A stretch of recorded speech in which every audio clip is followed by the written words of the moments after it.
I'm going to give this lesson right out of the book of 1 Kings, dealing with the northern tribes of Israel, in which Jeroboam was over, which the United States is the headship tribe of Ephraim. I want to bring out a point as quickly as I can to show you just how serious our Creator is and how He does things. And the churches, how they corrupt us into believing that we can go and flock into sin by doing away with the Torah law and replacing His ways with our ways. Hence, going to the holidays.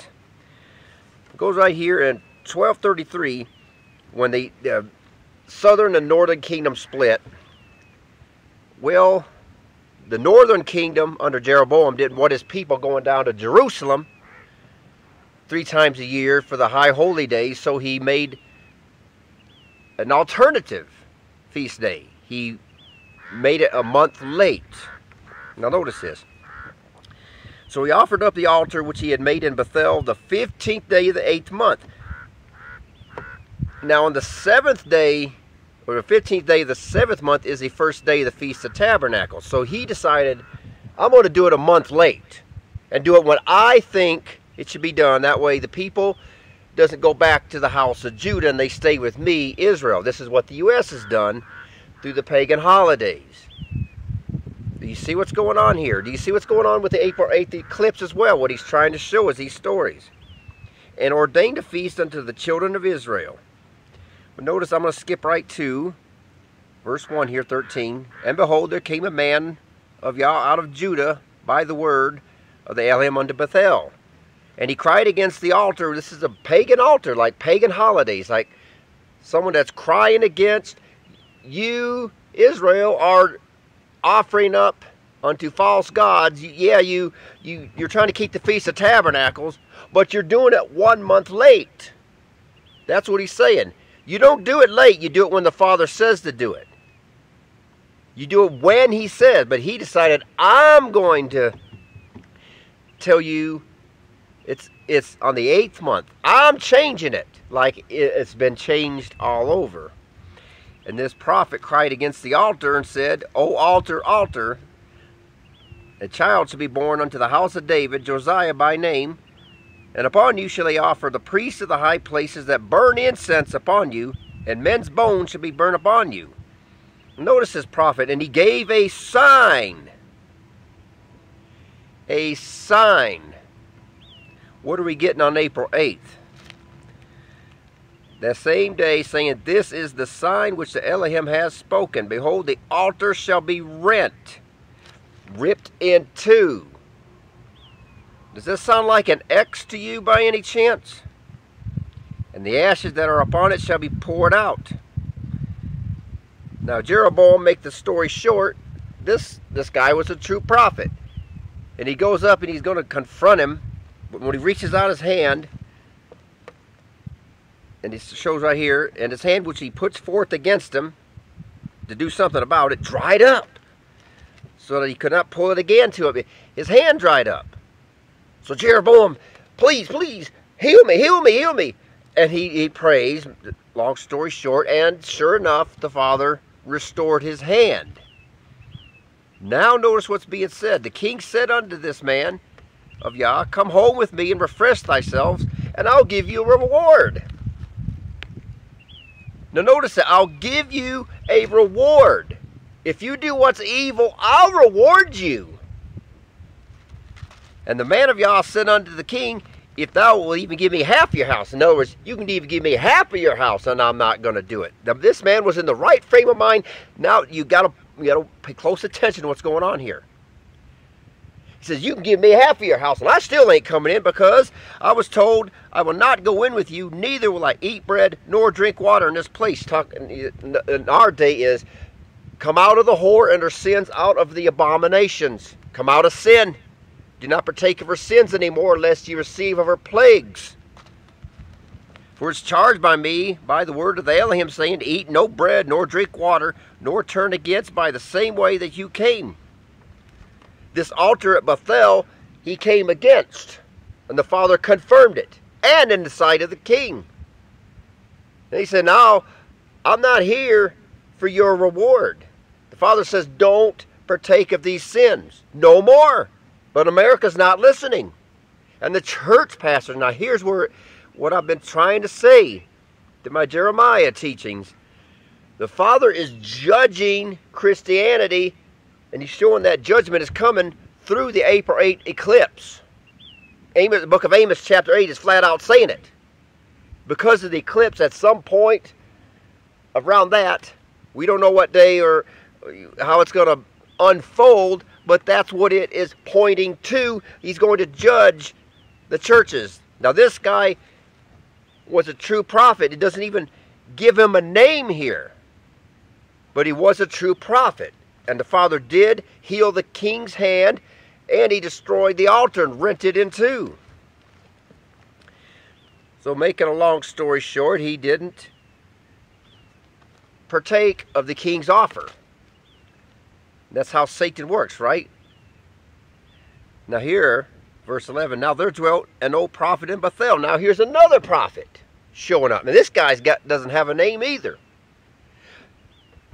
If Satan can't get you one way through the U.S. government, like King Jeroboam, who offered, now Satan's going to use one of the Father's own prophets. In other words, if Satan can't get you one way, he'll join in with it. So he'll get a true prophet of Yah to sucker you in. That's why when Satan lost at the cross and he was throwing people to the lion's den, he couldn't beat this movement that the king started. People were dying and dying, being martyred. He couldn't stop it, so Satan wised up and he got real intelligent. He got real smart. If I can't beat him, I'll join him. So hence the Catholic Church started. And from out of that, Protestantism, I can't even pronounce that. He created Christianity. I'm sorry, it hurts feelings, but it's the truth. He created a religion. The Father's not religious. This altar of Bethel is like Christianity that build on a counterfeit day here, counterfeit month, creating a counterfeit feast day, and now today, instead of the counterfeit holy days, it's now pagan holidays. See, that the pattern doesn't change. It's in Israel's blood. So Satan joins in, creates the Catholic Church, which turns into today's mess called Christianity. So here comes this other prophet. And now this prophet is say, please come in and eat with me. And this guy, this first prophet says, no, I was told not to eat. I was told not to eat. Now, how did this happen? Now, take a look. This new prophet says, no, I'm a prophet of God.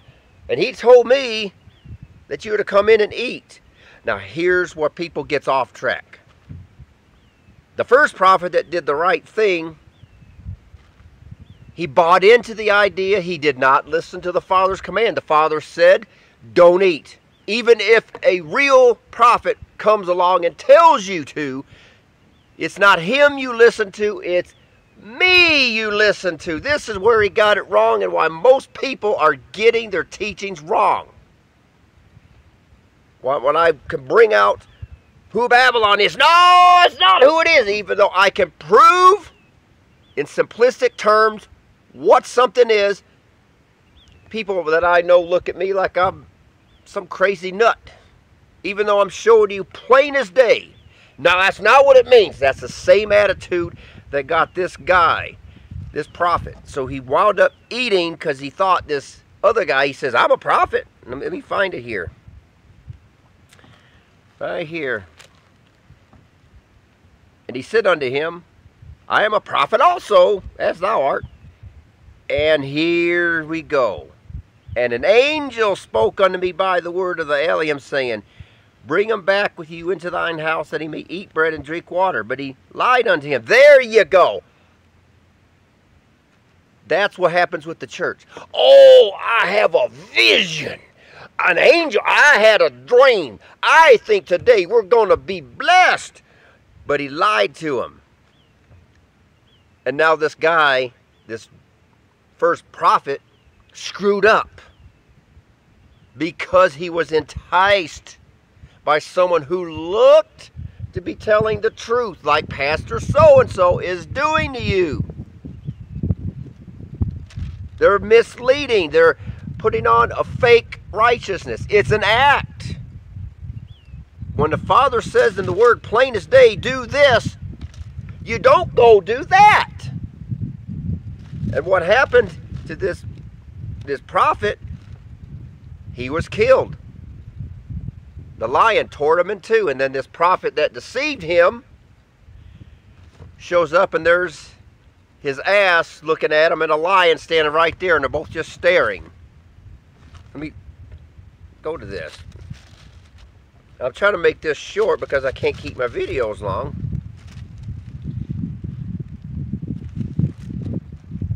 And he went and found his carcass after this prophet was killed because he disobeyed. Even though he was a true prophet, just because you're true anything, there's still consequences, which is why I'm scared to death. And he went and found his carcass cast in the way, and the ass and the lion standing by the carcass. The lion had not eaten the carcass, nor torn the ass. The Father just had these two animals just sitting there, just lollygagging around, just looking. That's something to really think about. What do you see taking place today? We see a lot of asses and lions around everywhere.